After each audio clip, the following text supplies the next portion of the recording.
What if the Jedi found Maul before Darth Sidious? That's our story for today. Hope you guys enjoy this one, and let's get right into it. Our story begins on Dathomir. It is a time of unexpected war on this planet, as a sect of an ancient empire called the Shiru from the unknown regions has invaded the planet. Over the last few weeks, the Shiru soldiers invaded and began enslaving the Dathomir witches and Night Brothers, aiming to extract their magic in order to power their own ships. These soldiers were reptilian and rather tall, but they did underestimate the power of the Dathomirians. This was intended to be a siege lasting only a few days, but it has now turned into weeks, as Mother Talzin was leading her forces in defense of their people and planet. Unfortunately for Talzin, they were still losing this mini-war, and so she decided to turn to drastic measures. She and those on Dathomir dealt mainly in the dark side of the Force, but she did not know of any dark side users in the entire galaxy at this time. So instead, Talzin sent out a call for help to the Jedi Temple. Within a day, 3 Republic transports would enter the atmosphere of Dathomir, each of them carrying 5 Jedi. Each of the 3 transports had a leader, and the leaders were Masters Dooku, Windu, and Sifo Dyas. They flew above the ground to see a battle going on below, blasters mixed with flurries of green magic, and in the center of it, the Jedi saw Talzin. It was rare for the Jedi and the witches to come into contact with each other, but the Jedi were not going to ignore a cry for help. As the transports flew overhead, all 15 Jedi jumped to the ground and quickly began aiding the Night Sisters in battle. At this point, the battle was about even, but the arrival of the Jedi helped to turn the tide. Sifo Dyas and his 5 Jedi ran with a group of witches at the Shiru soldiers, while Dooku and Windu guided their Jedi into a defense, freeing any Night Sisters in trouble. After a while, the Jedi proved to be a necessary and worthy addition to the battle, and the last of the ancient Shiru Empire soldiers were being cut down. The Jedi and the Dathomirians were winning. But in the forest near the battle, 2 young Zabrak males, around 5 years old but mature for their age, snuck to watch the battle taking place. These boys were named Maul and Savage, and they were not only brothers, but they were best friends for life. And as they saw the battle ending, Savage pointed Maul to a group of Shiru assassins. They were approaching the unsuspecting Windu and Dooku. Maul began to run at these assassins, and Savage warned him not to do it, but as they jumped into the air to kill the Jedi, the young Maul unleashed a force push, slamming these soldiers into a rock wall so the witches could defeat them once and for all. And both Windu and Dooku looked down at the young Maul with curiosity. He just used the Force, and they could feel he was very strong in the Force. And when everything was settled, Mother Talzin thanked the Jedi for the help, and she would gift Maul to them to join their order after showing his gifts. The Jedi would accept this, and they took Maul to a transport. The boy had not yet spoken, and he didn't seem to want to leave, but as the Jedi took him, Maul was looking back at Savage, who had tears in his eyes, watching his brother leave him for the Jedi. Days later, inside of the Jedi Temple on Coruscant, Maul would begin associating with the other younger Jedi, including someone around his age named Kit Fisto. It was Maul's first real friend. When Dooku and Windu introduced Maul to Yoda in the Council, he was intimidated, but now he was determined to become a strong Jedi Knight. There was a natural darkness in him that was born from Dathomir, but without anyone to reveal the darkness, Maul could become a truly great Jedi. Maul would begin training and progress rather quickly with Dooku and Windu, amongst other Jedi keeping a very close eye on him. He was strong but humble, and he wanted to learn as much as he could from the teachers, and Maul would start off as a very quiet boy, only speaking when asked to speak, but the closer he got to the younger Jedi around him, the more Maul would allow himself to open up and be more outgoing. It felt good. He enjoyed his time with the younger Jedi.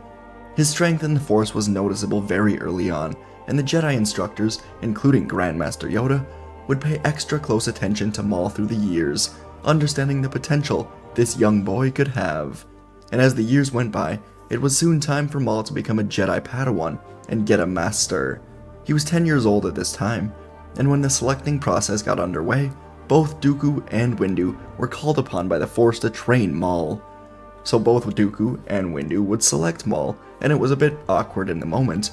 These 2 Jedi disagreed on so much through the years, whether it was policy for the Jedi or for the Republic as a whole, but Windu and Dooku always shared the connection of finding Maul on Dathomir. And so, after a day's worth of meditation with Yoda, a decision was made. Maul would get two masters, Dooku and Windu. This was untraditional, but not unheard of, and the two Jedi would accept this role in training Maul together. The two of them, again, were not the most compatible with each other, but over time, training Maul together, the hope was that Dooku and Windu could become better friends and work together with each other. And it was not long before Windu and Dooku came to realize why the Force called for Maul to have two very different but very experienced Jedi Masters. He was powerful, and as Maul grew, there was the darkness in him that was born through his early days on Dathomir. It was up to these two Jedi to rid him of this darkness.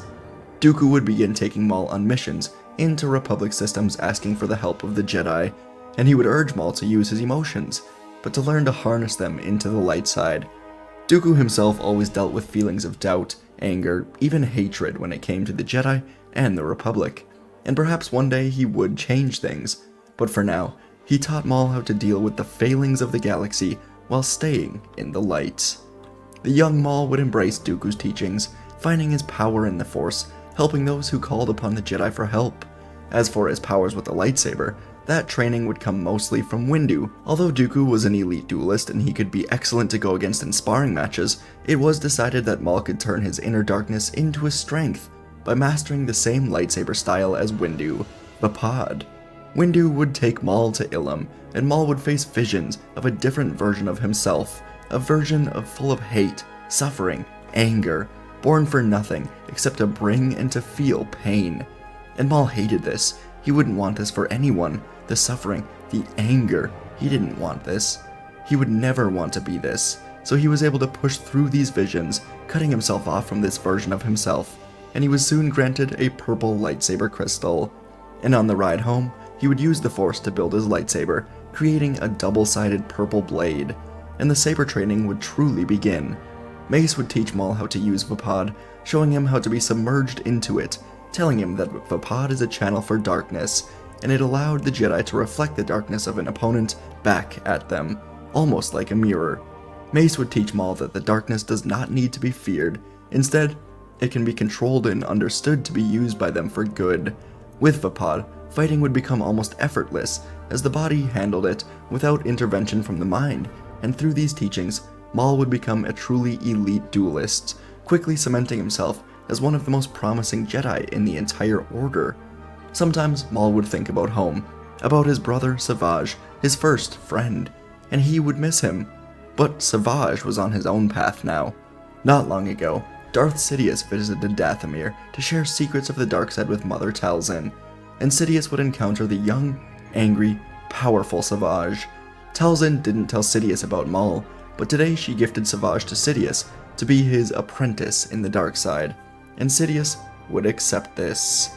For years, as Maul trained in the light side as a Jedi, Savage would undergo the horrors and the tortures of the dark side, becoming stronger, developing a hatred for Maul and the Jedi for leaving him alone on Dathomir. And Savage would swear to himself that he would aid Sidious in bringing down the Jedi someday. He wielded a red double-bladed lightsaber, and through the years, his power became more than Sidious would have ever imagined, and he began contemplating killing Plagueis, then taking his place as the Sith Master, while Savage becomes the true Sith apprentice.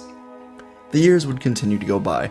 Maul continued training with both Dooku and Windu, becoming an excellent duelist, and also a rather wise Jedi. Maul loved to learn, and he would often seek out wise Jedi such as his friend Kit Fisto, or even Yoda himself, and Maul would take time to meditate, or ask for knowledge on a particular subject. He would begin to see that the Order wasn't perfect, especially being so tied up with the Senate, but Maul did enjoy playing his part in helping the Jedi be better. When he was around 22 years old, Maul was finally promoted to Jedi Knight at a rather young age, and his two masters were proud of him. Maul saw them almost like fathers after having only a mother for the first few years of his life, and he would always love Dooku and Windu. And for Dooku, he couldn't help developing a strong relationship with his Padawans, first Qui-Gon and now Maul.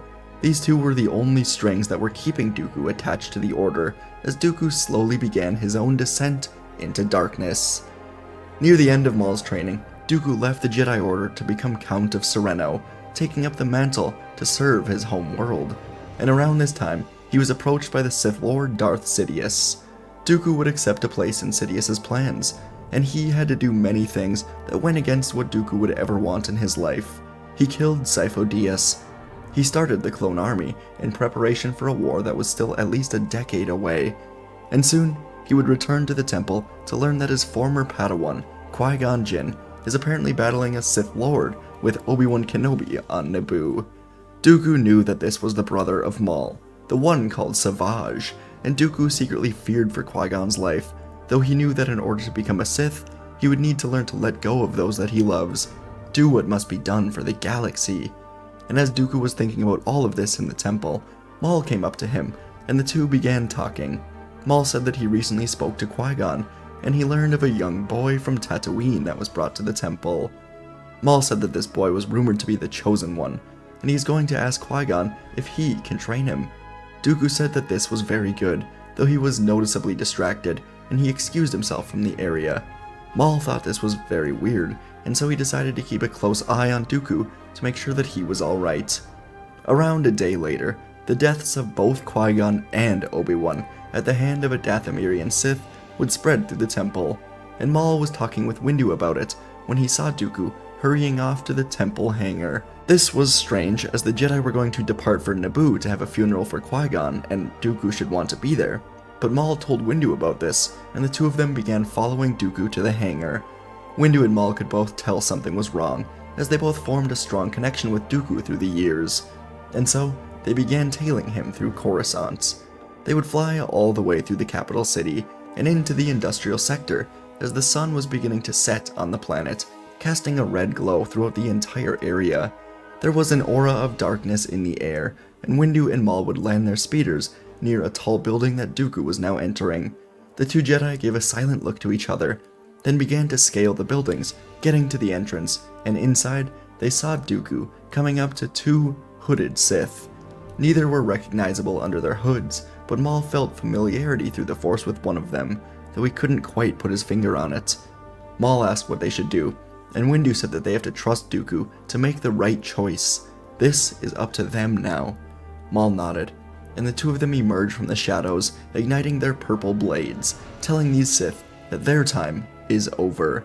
Sidious asked Dooku if he has betrayed him, and Dooku looked to Sidious, and then to Savage, the two that played a huge role in killing Qui-Gon and Obi-Wan. Then Dooku looked to Maul and Windu, two of his greatest friends. Windu said that this is not the way. Come back to the Jedi. They can become better together.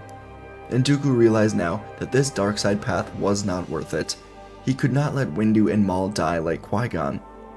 And so, he told Sidious that yes, he is betraying him, then lined up with Windu and Maul. Sidious pulled down his hood, then said that he will kill them quickly before igniting two red blades and spinning at the Jedi. As Sidious engaged Dooku and Windu, Maul flipped to the other Sith, who now removed his hood, and Maul was completely shaken. It was Savage, his brother, and Savage ignited his dual-bladed saber, then yelled at Maul that his time is over, the Jedi will die, and he ran at Maul, starting a duel. On the other side of the layer, Windu's purple lightsaber was cutting through the air with power as he and Dooku took on Sidious. Dooku was matching Sidious's every move with his elegant grace, but Sidious was embracing this chaos with a grin, his red blades clashing against the Jedi again and again as his laughs echoed in the air. And as those two Jedi fought Sidious, Maul was now in a brutal duel with his own flesh and blood, Savage, who's been molded into a Sith. The two brothers were clashing with intensity as Maul urged him not to do this, but Savage was lost to the dark side. He was using his massive body to overpower Maul, unleashing huge blows fueled by his hatred for the Jedi. Savage's sheer strength and aggression pushed Maul to his limits, but he was one of the best duelists in the Jedi Order, and he would not lose easily. Each clash of lightsabers was echoing through the halls, as each fighter now knew the fate of the entire galaxy hung in the balance. But with each passing moment, the Jedi began to gain momentum in their duels as the light was overtaking the dark. And as Windu and Dooku continued their duel with Sidious, Windu found an opening between strikes from Dooku. With a quick flick of his wrist, Windu would send one of Sidious's lightsabers tumbling away, and Dooku was able to move in, cutting off the other hand of Sidious. Windu and Dooku looked to each other, deciding in this moment that the Sith were too dangerous to be left alive, and so they ran in together, each plunging a saber through the Dark Lord. And as this happened, Savage paused his duel in horror to see his master die on the ground, and Maul exploited this distraction. He said, "I'm sorry, brother," and threw his purple saber through the air, slicing Savage in half. Savage gasped, looked to Maul with sad eyes, saying they should have been working together, and then he fell to the ground in 2 halves. The 3 Jedi, Maul and his 2 masters, now stood breathing heavily. Windu put a hand on Maul's shoulder, telling him he was sorry for what had to happen to his brother. The Sith corrupted him, and Maul was able to free him from the grasp of the Sith in the end. They would all fly back to the temple together, and Dooku would expose everything to the council, but he would say that Sidious killed Sifo Dyas in order to free himself. It was a lie, and it hurt Dooku to lie about this, but the council accepted it, and soon the clone army would be shut down before it could truly begin.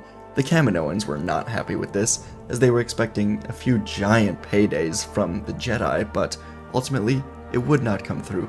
Production on the clones had not yet started, and it would never start, and Dooku would soon be allowed back into the Order, though under heavy supervision from Yoda, as Yoda wanted to begin sort of training Dooku again to let go of this darkness. And Yoda did promise Dooku that the Council acknowledges that they need to change, and that change would begin to happen quickly. Within hours after returning to the temple though, Padme Amidala would return from Naboo with Anakin Skywalker.